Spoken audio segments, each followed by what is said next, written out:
Vous sentez que une des collaborations que vous avez, soit avec un freelance, soit avec un collaborateur, est en train de se terminer. Vous le sentez parce que vous êtes mal à l'aise.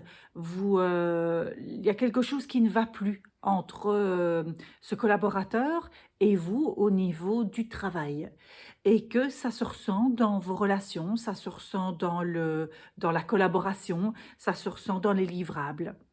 Et donc, que faire lorsque on a cette sensation que quelque chose est en train de se terminer, qu'une relation professionnelle est en train de se terminer? C'est le sujet dont j'ai envie de vous parler aujourd'hui dans cette vidéo de mon défi 365 jours. Alors, avant d'oublier, abonnez-vous à cette chaîne YouTube si vous trouvez que vous trouvez des pépites à chaque fois. Parce que vous allez recevoir une vidéo par jour pendant encore quasi 6 mois. Donc, parce que je suis dans un défi 365 jours de vidéo. Donc voilà, maintenant c'est dit. Abonnez-vous et on redémarre la vidéo. Bonjour, je m'appelle Karine Deville, je suis experte en puzzle d'équipe, c'est-à-dire que j'accompagne des chefs d'entreprise à se bâtir une équipe autonome, une équipe qui va savoir travailler ensemble, que vous soyez là ou pas, pour pouvoir gagner en autonomie, pour pouvoir être focus beaucoup plus sur votre zone de génie et de pouvoir également vous libérer de votre équipe. Et cerise sur le gâteau, de pouvoir avoir une croissance à 2 chiffres au bout d'1 an, simplement grâce à l'équipe. Et ça, c'est véridique, mes clients l'ont, plusieurs de mes clients, en tous les cas, l'ont au bout d'1 an. Voilà, je passe. Donc ici, je vais vous parler d'une expérience personnelle que j'ai vécue avec une de mes collaboratrices où je sentais que la collaboration n'était pas à son optimum, qu'il y avait quelque chose qui se passait.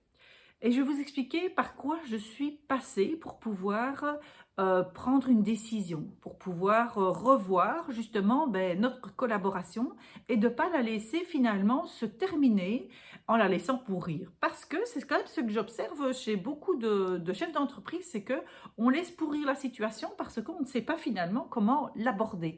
On est mal à l'aise avec ce qu'on ressent. Pourquoi? Parce que c'est ambivalent.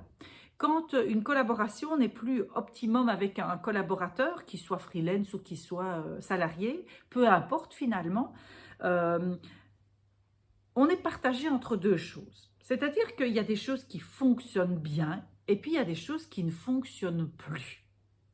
Et on est partagé entre les deux, ce qui fait que, pourquoi est-ce qu'on est partagé? Parce que finalement, ce qui ne fonctionne plus prend beaucoup plus de place que ce qui fonctionne bien. Moi, comment est-ce que j'ai fait dernièrement pour pouvoir faire le point? Ce que j'ai fait, c'est que, j'ai pris le temps, je me suis arrêtée.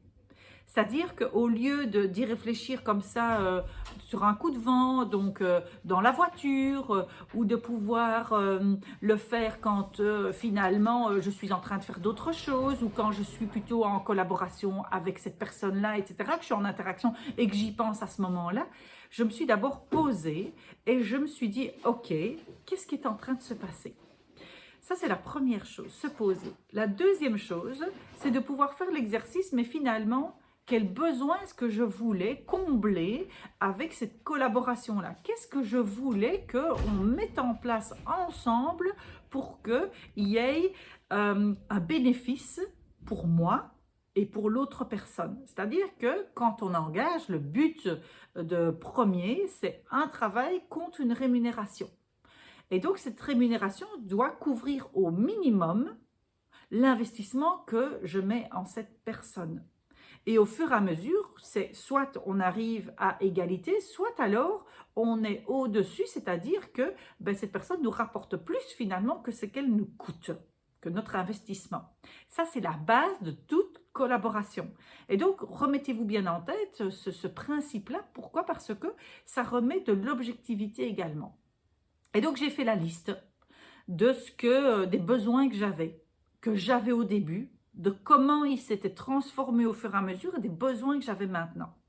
Et à côté de chaque besoin, qu'est-ce que j'ai noté? J'ai noté en quoi notre collaboration avait correspondu à ce besoin-là et en quoi notre collaboration n'avait pas correspondu. Et c'est sur cette base-là que j'ai une conversation avec la personne. C'est-à-dire que mon idée n'était pas totalement d'arrêter la collaboration.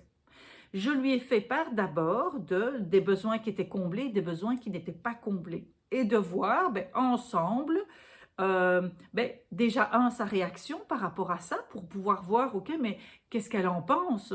Où est-ce qu'elle en est également dans sa réflexion? Donc, je ne vais pas lui dire que moi, j'ai envie de terminer, etc.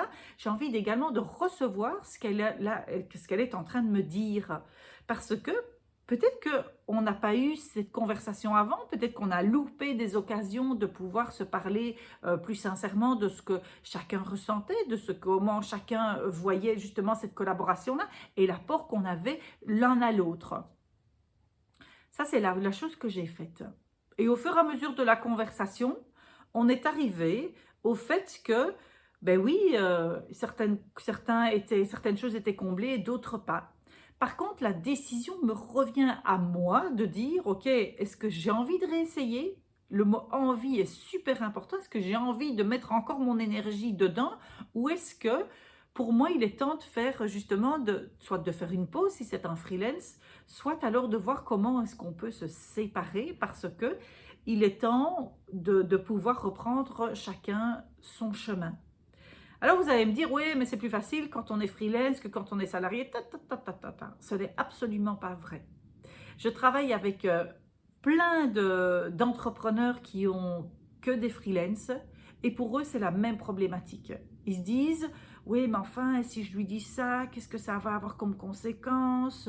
Et puis, je vais ne plus avoir personne du jour au lendemain. Il y a des tas de peurs qui arrivent, comme des tas de peurs au niveau du salarié. C'est kiff-kiff. Donc, alors les peurs ne vont pas être les mêmes, mais par contre, il va y avoir des peurs qui vont être là d'office. Et donc, ce que je vous propose, c'est ce processus-là. De pouvoir vous mettre au calme pour pouvoir se poser et poser des choses également sur papier. De pouvoir avoir une conversation où toute solution est encore possible, même si dans votre tête, il y a déjà un chemin qui est déjà fait, c'est de vous donner le champ des possibles.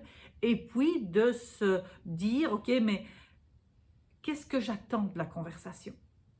Qu'est-ce que j'ai envie de pouvoir voir émerger de cette conversation pour pouvoir prendre alors ces décisions de manière beaucoup plus sereine? Ces conversations sont de toute façon toujours difficiles parce que c'est jamais agréable de se séparer de quelqu'un qu'on apprécie de toute manière d'un point de vue humain. Par contre, ce qui est important pour notre entreprise, c'est de la faire grandir et qu'elle soit toujours sur cette performance. Et donc, vous sortirez des fois de ces conversations-là avec un nouveau départ avec cette personne-là. Et vous sortirez des fois de cette conversation-là avec une séparation qui va se passer le mieux du monde. Mieux en tous les cas que ce que vous aviez prévu ou de ce que vous avez déjà vécu auparavant. Voilà ce que je voulais vous apporter aujourd'hui comme pépite par rapport à des collaborations qui sont plus difficiles où on voit plus le côté négatif que le côté positif et comment l'aborder pour pouvoir soit se séparer, soit redémarrer autre chose, j'ai bien dit autre chose. Donc si vous voulez aller encore plus loin, je vous propose de pouvoir à nouveau vous abonner à cette chaîne YouTube, de pouvoir également passer votre test, votre style de management, de me faire un commentaire ici en dessous pour me dire mais qu'est-ce que ça vous a apporté cette vidéo? Vous n'êtes peut-être pas d'accord, dites-le moi aussi, toujours en bienveillance, toujours en parlant de vous également, pas m'attaquant s'il vous plaît. Et puis alors également, si vous voulez discuter de mon programme Bâtissez votre équipe autonome, si vous vous sentez appelé à vous faire accompagner par moi, appelez-moi, on se prendra un rendez-vous de 30 minutes et on analysera de voir si c'est opportun pour vous ou pas, parce que des fois, ça arrive que ce n'est pas le bon moment pour vous. Je vous souhaite une belle journée, à bientôt, au revoir.